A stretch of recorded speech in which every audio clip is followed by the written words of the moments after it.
What's going on, everybody? It is me. Hi. I'm the problem. It's me. Yeah, I'm not actually Taylor Swift, but I am Jacob Moore, the sports analyst, joined by the amazing crew. But we're not here to talk about.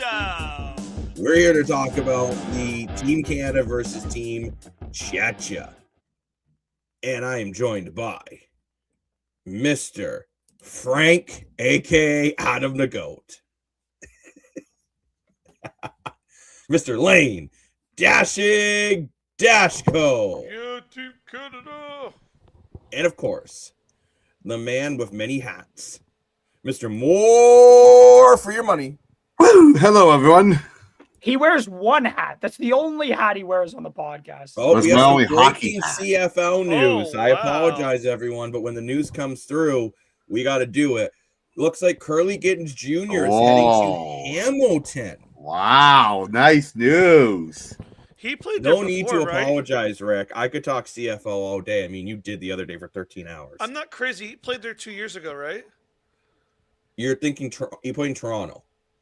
Oh, I thought he played on Hamilton. Yeah, he played in Toronto he played in Edmonton for 2 years now. Okay, my 2 bad. years before I was in Toronto. Really solid utility receiver. Good Canadian, too, which Canadian is help to awesome. ratio. Great move. Yeah, very good move for them. And we talk wherever the comments go, right? So, and shout out to Wick and Hamilton Sports Central. I was tuning in and watching some of that 13-hour marathon the other day. Very, very good stuff. And yeah, definitely go check it out.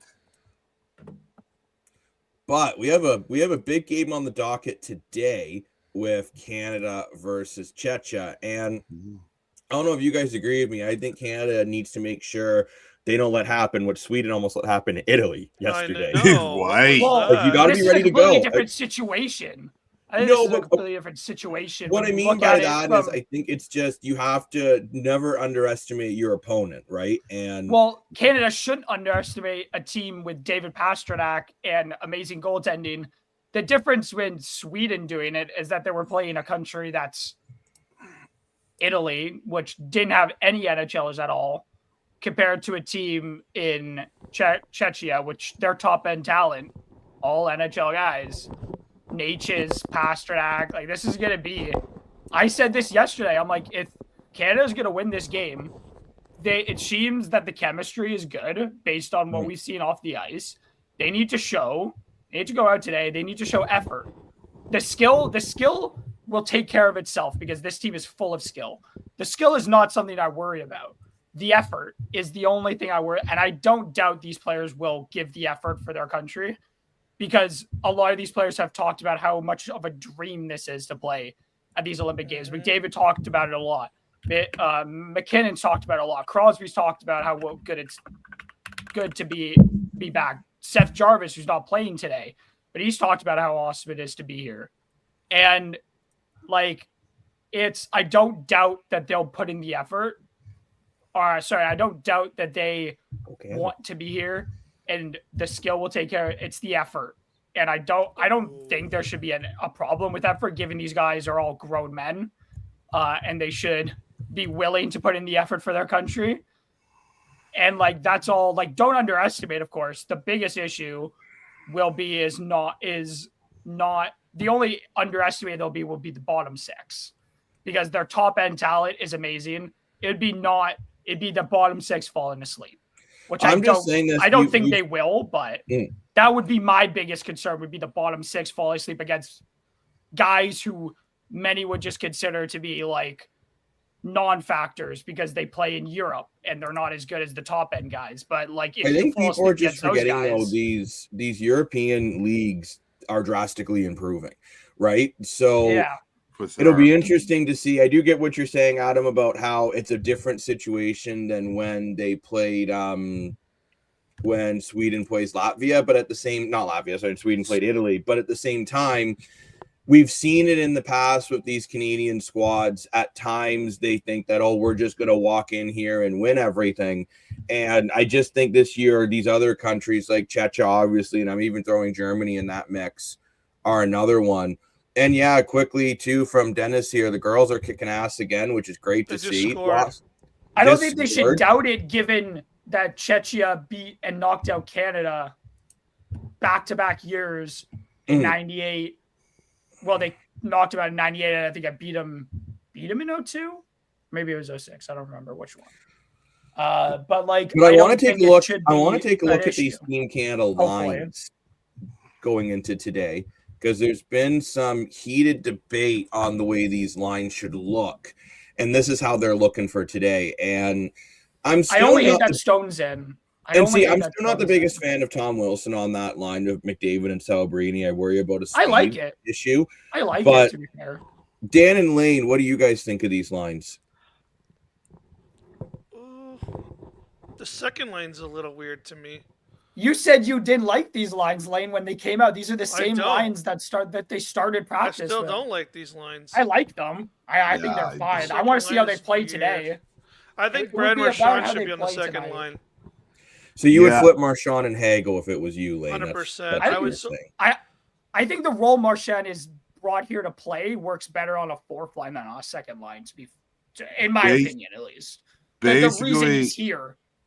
Basically, I would flip everything. It makes no sense to me whatsoever. Like, Sidney Crosby's not a third line player. I don't care how old he is. He is a bit older, though. Yeah, I don't care. He's not a third line player. Brandon Hagel is not a second line player on this team. I'm sorry. Sam Reinhart was a 50-goal scorer. He's not a fourth liner. The whole thing makes absolutely no sense. Dan, can I just say that the reason the lines are like this and why Crosby's playing on what is the third line, he'll play more than third line minutes, Dan. Oh, I understand that. But the reason it's like this is because when you have a lineup as deep as Canada has, you don't stack up lines. There's no need to stack up lines.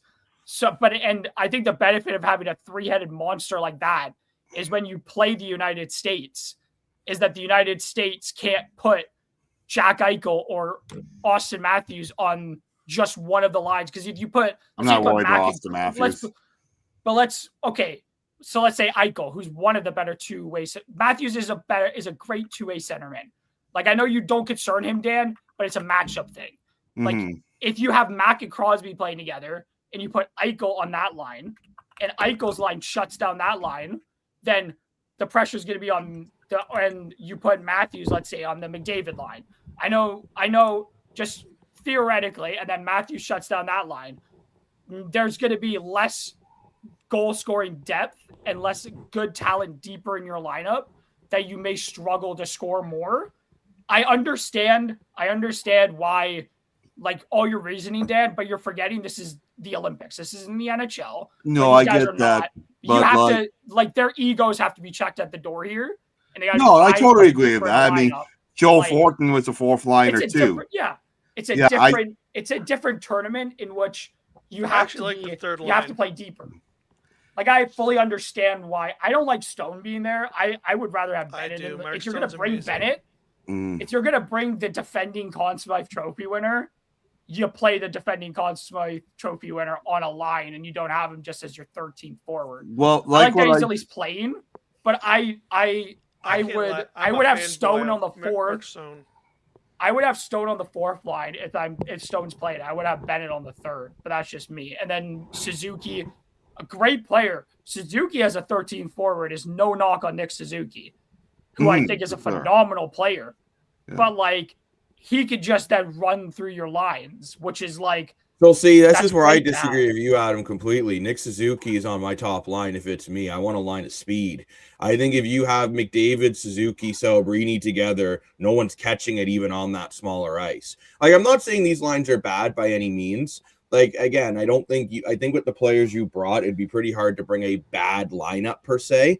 But go ahead, Dan. Well, I called this, like when these lines came out, these are not the lines we're going to finish the tournament with. I can 100% guarantee that. And I wouldn't be surprised in 12 minutes they come out with a completely different lineup than what's listed here. We know what John Cooper's up to. He could change for lines in the middle of this game, right? John Cooper's a sneaky, clever coach like that, so I'm not really even concerned about these lines. Well, I think they're going to juggle. He knows what he's doing. I think he's going to juggle. You know, John Cooper, even in the 4 Nations. Lottery numbers. Okay. He would announce a lineup, but then halfway through the game would flip everything. So Right. We got a Germany fan in the chat here. Yeah, Ontario Secret. I could actually see Germany going on a bit of a run in this tournament. They have a lot of top end talent. Marshawn Wilson Marner. See, my issue with that, Key, if that's me, is again, I don't like Marner on more of a checking line because I think no the only center. thing the Yeah, only thing but he Marner's checks a is his center. check. well, yeah, he could put Marner. I at the wouldn't center trust on that Marner. line. I wouldn't trust Marner in the Olympics at center. if I'm No, being I wouldn't honest. either. No. I wouldn't trust him. Not that he's not like he could take faceoffs, but I don't trust that he's Very. gonna be. Yeah, he's not gonna be amazing in the dot. That's would be the issue. No. That's why whenever Canada goes to these tournaments, I always tell people, I'm like, you may want to set a line, you may want to choose players based on position, but I'm like, Canada just brings a lot of centers. Every time Canada goes to the Olympics and there's NHL players, they bring half of their or most of their forwards all play center. Right. Well, the And it's difference is hilarious though, to right? me. Most centers can play wings, but not all wingers can play centers. That's kind of That's why I'm like, yeah, they had I remember one year. I remember what year it was. They had a whole line of straight up centers, like three centers playing together. And I'm like, this is the fun. I think it was at the World Cup of Hockey. They had a literal line of just straight up centers, and I was like, this is the funniest thing I've probably ever seen in my life. 100%. That's why on my face-offs, I'm like, this is amazing. This is gold. That's why on my Team Canada, I brought a lot of centermen to play on the wing because you can win or lose a game based off of a face-off, right? And we know it's going to be some NHL rules, so we know probably going to be a lot of people going to be kicked out of the face-off dot. And if someone gets kicked off, I want to make sure there's someone else there that can still take the face-off in a short tournament like this with no salary cap, right? So Jacob, I wanted to ask. It's too early, Funfish. I just wanted to see. So is your only concern with Tom Wilson playing on the top line was that it's its speed? That's your only concern with it? Yeah, he does. I'm sorry, McDavid and Celebrini are the two of the fastest players in the game. And I don't see his speed. Now, I don't think you get. Now, though. Dan will remember this, fine. but Lane and Adam, you guys might be a little too young to remember. But do you remember Nikolai Ponikarovsky, Nick Antropov, and then Jason Allison on the line? The Leafs back in like the mid 2000s. Jason Allison, but it wasn't very good, and you would always see those two flying up ahead, and half the time they went off sides or they couldn't get anything going because Jason Allison was so far behind. I'm not saying Tom Wilson's Jason Allison slow, but I do see it being an issue when there's a chance for a 3-on-2. Celebrini and McDavid are gone, and Tom Wilson looks like the Ford Model T that just ran out of petrol. Well, that's why you have Cale Makar. That's why he's a defenseman, dude. It doesn't. But he's going to jump up in Tom plays. Wilson trying to skate backwards, and Makar's just jumped in the rush because Wilson can't keep up. It's a disaster. Yeah, that's if they turn over the puck. Like, I'm just saying, like, I don't think Tom Wilson being there is going to be as big of a concern with the smaller ice at one of the rinks. I don't think it's as big of a concern to me as it is to you. I don't think his speed, his lack of speed, is going to be that big of a deal. Like I don't think it's going to be crazy concerning. Like McDavid's 10 times quicker than McDavid's quicker than everybody but probably Mac. And it's like McKinnon. But you actually, if you start it can be a concern that nobody can keep up with. That Celebrini. I'm not saying nobody can keep up. The issue is you look. Let's say I'm entering a race with all the cars that I have in my repertoire in a straight line, and I got to go against Corvette. I'm certainly not taking my Mama Santa Fe. You know what I mean? Like I'm taking the thing that's the closest to it to be able to keep up. And again, I just think Tom Wilson, and I understand Tom Wilson. Vin Diesel would bring the Santa Fe. Before you guys I'm just saying. I'm aware he's a top 6 forward.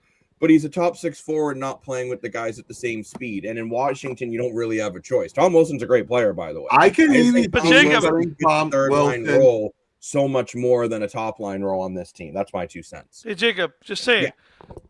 Dominic Toretto would bring this Santa Fe because if you know how to drive the car, it doesn't matter what car you drive. You can drive the Corvette and blow out the engine in 2 seconds and the Santa Fe will still be going. So that's what John Cooper's here for because he's the master. He knows what he's doing. He knows his team. He knows it from the Four Nations. He knows what works well. I don't know if it's going to work. We'll see, but we know. There's never been any evening games though, Funfish. So 310 we'll is the States game. That's funny, Jalen. I think that's a good point. Like, you know how to drive the car. Doesn't matter what car you bring. Exactly.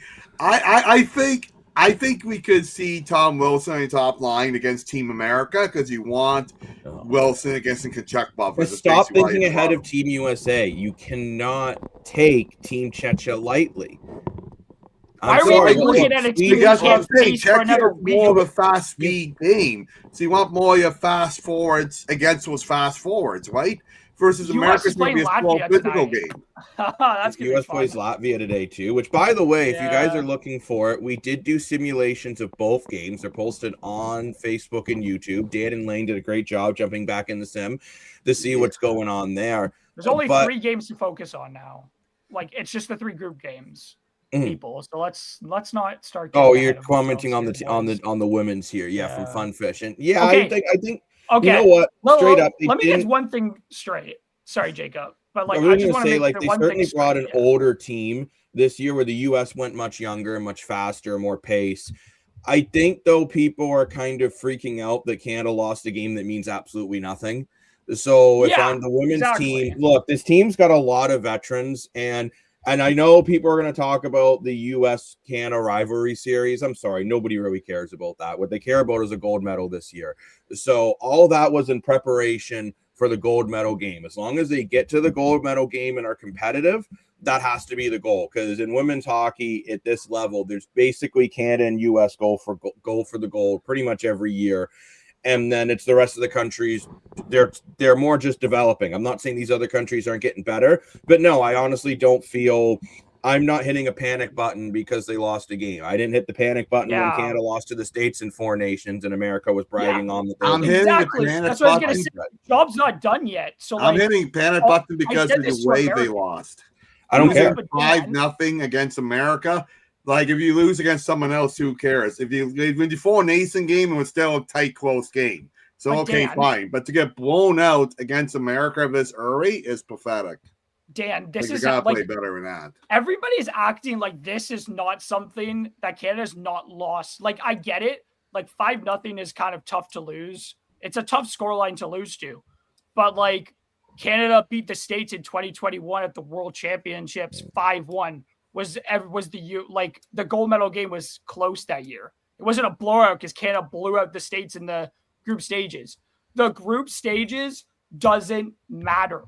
The only game that matters is the gold. It doesn't matter what happened. Nobody's going to ask you, oh, what did the States beat Canada in the group stages after this tournament? No, they're going to ask you who walked away with gold, who won the damn tournament. Like I was telling U.S. fans, I was like, don't start celebrating winning a gold medal a week out from the gold medal game when the job isn't done yet. You learned your lesson at Four Nations not to underestimate a Canadian team. You underestimate Canada into the gold medal of Four Nations, and they got their butts kicked. They had their butts kicked, but they lost because they got handed a lesson in humility. They learned. Oh, we got a goal. We need the goal horn, Jacob. Bam. Like, you can't, like, I get the concerns. I get the concerns. In general, I get it. But, like, Marie-Philippe Poulin didn't play in that game. The team did not play particularly well, yes. But this team knows what it is like to play for gold at the Olympics. And I am sure they don't turn up, then you burn the whole thing down. And you can all freak out and tell me that I should have been freaking out sooner. But I'm not going to freak out until they're down 5-0 in the gold medal game. I'm not going to be concerned yet because there's nothing to be concerned about yet.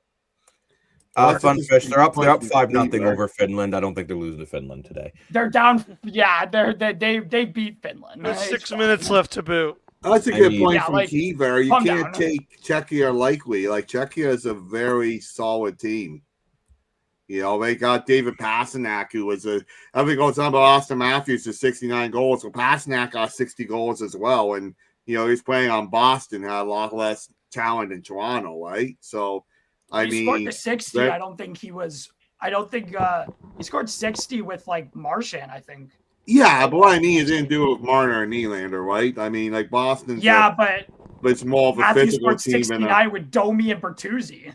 Yeah, okay. Like, but what I Great mean is you number. can't take it lightly, right? Like Czechia is a good team, and when we were playing in the simulation, I forgot about Gunas, how good of a solid player he is, and I got David Kemp, former Leaf, really good, full flying, solid center, and people might laugh at that, but David Kemp has made it clear in the NHL just shutting down top guys, right? And you look at team like Team Canada, Team America, they don't bring shut down players all that often, right? For all top end talent. So I think Czechia could really do some damage there. I think Dan Velarde's starting for Czechia tonight. Oh, it just, Dan I mean, Velarde just to and kind of look Dostoy will over, start listed. looking over Checha's line, like I do agree it is top heavy, but I still wouldn't that top line is necessarily- disgusting. That top That line top line could is do a lot of damage if disgusting. Pasternak, Curto, and Natchez.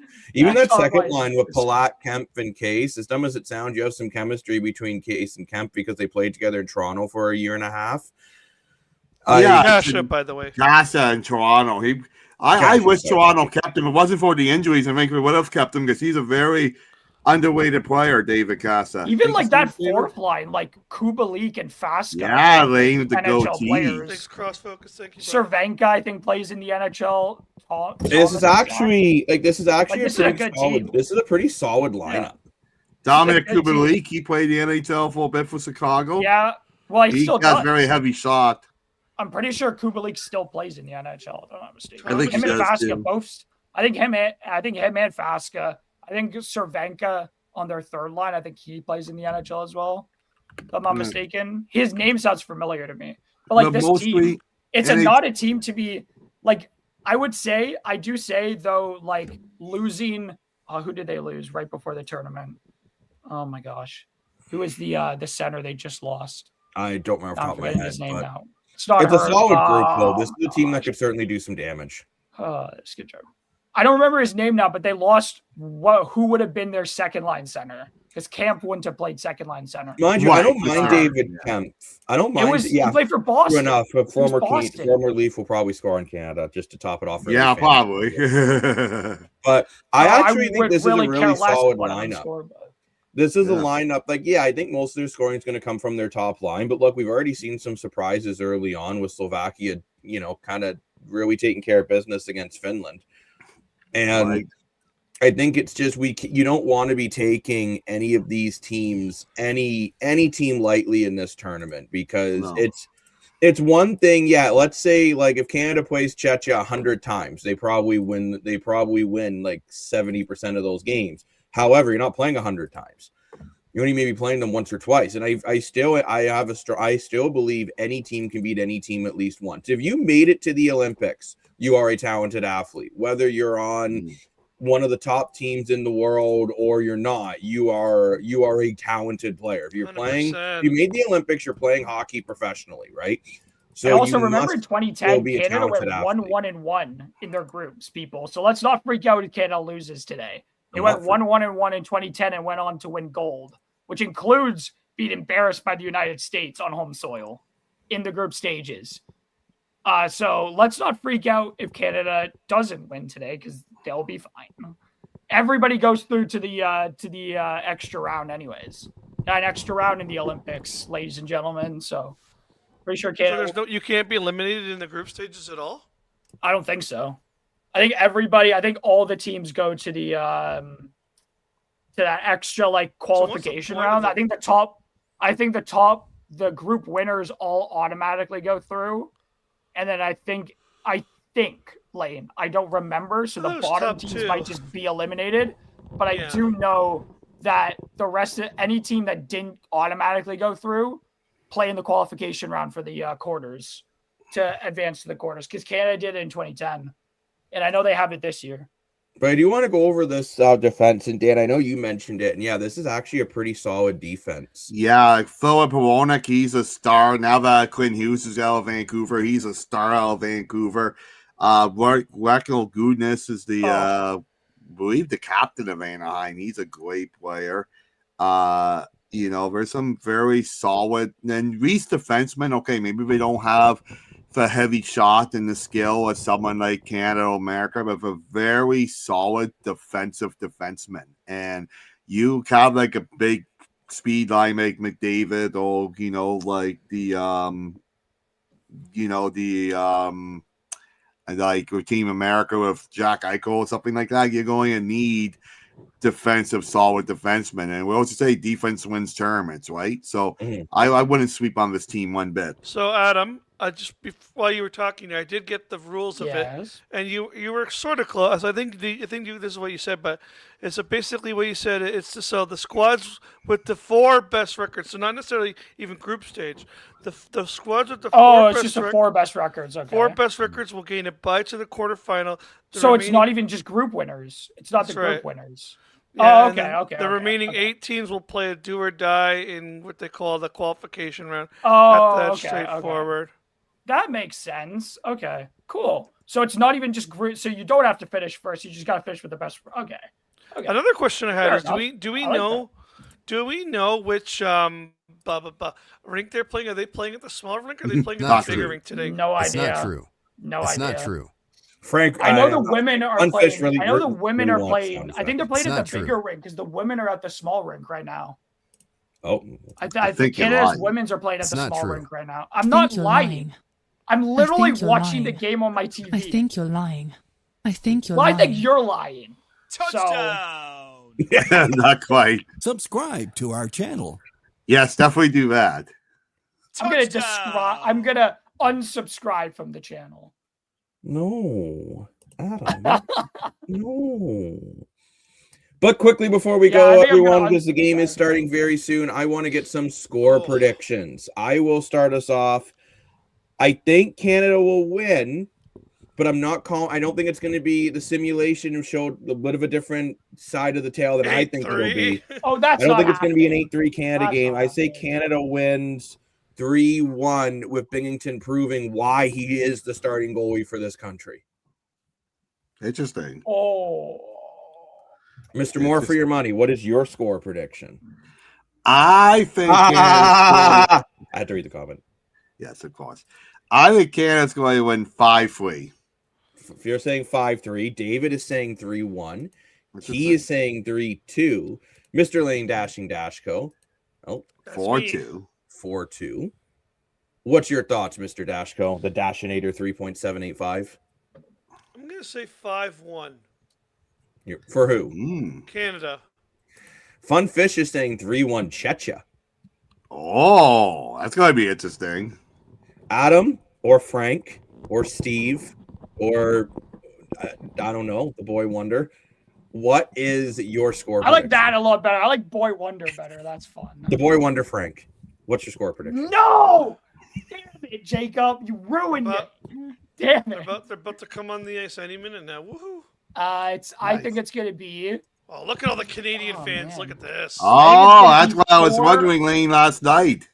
I think it's going to be 4-3 Canada. Montreal Canadian jersey. 4-3 Canada. Nick Suzuki, yeah. But Fun Fish, you just admitted it, buddy. You just admitted it. So, you know what? You say you can't admit it, but you can. Oh, before we go, what do we all think about this TSN Sportsnet crossover? Like, you got Kevin Bieksa with James Duthie and Elliot Friedman. Like, whoa. I like it. It's very common for the Olympics. It's very common for the Olympics. Interesting. I want to say, too, shout out to Air Canada. Thank you from Football Talk with Sam. Has sent me a very interesting commercial this morning. I don't know if you all remember from the Four Nations about the story of Jeff Jarvis's friends who drove from Winnipeg to Ottawa just to see him play in the Four Nations. Well, they wanted to go to Italy, but they couldn't afford it. So they made a post about it, and Air Canada saw the post, and Air Canada is flying out all of Jeff Jarvis's friends to Italy to cheer him on. So huge shout out to Air Canada. I think I know it's a marketing ploy, but great story. I absolutely love it. That's awesome. Yeah, that's a really cool story. So shout out to Football Talk with Sam for sending me that. And yeah, I mean, I think this tournament's going to get really more interesting when Canada and America play. All the trash talking going on between America and Canada right now. If they play. But I do think Crosby hold it off the best when Crosby said that he just calmly said that tournaments are won on the ice and not in the locker room. So, by the way, it's about 4 p.m. there at the moment in Italy, so they can still have. They're like 6 hours ahead of us. 6 or 7 hours. Yeah. I'm not sure if we'll be able to do a post-game fun fish because all of us have to work, unfortunately. I might try to jump on even if I'm all by myself. Well, maybe we do a post-game later in the day. Yeah, maybe we do a post-game right after the hockey game. We could do it after this. We could do it after the because the States play later. So the reason why they do that, Key, is because the Olympics are a CBC-owned entity, not a TSN-owned entity.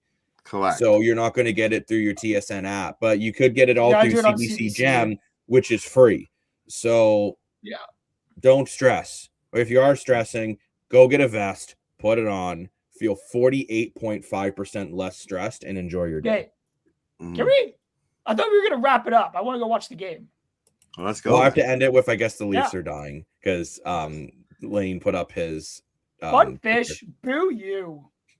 Oh, Boo okay. you, fun fish. Try to ruin the day. You and Lane, boo. But it is time for us to sign off. Thank you very much for joining us at the desk. I've been joined by Mr. Adam, the Boy Wonder, Frank, Mr. More for Your Money. Woo! And the man who feels the Leafs are dying, Lane Dashing Dashko. Until next time, thank you for joining us at the analyst desk, where every day feels like game day. Bye-bye. Bye.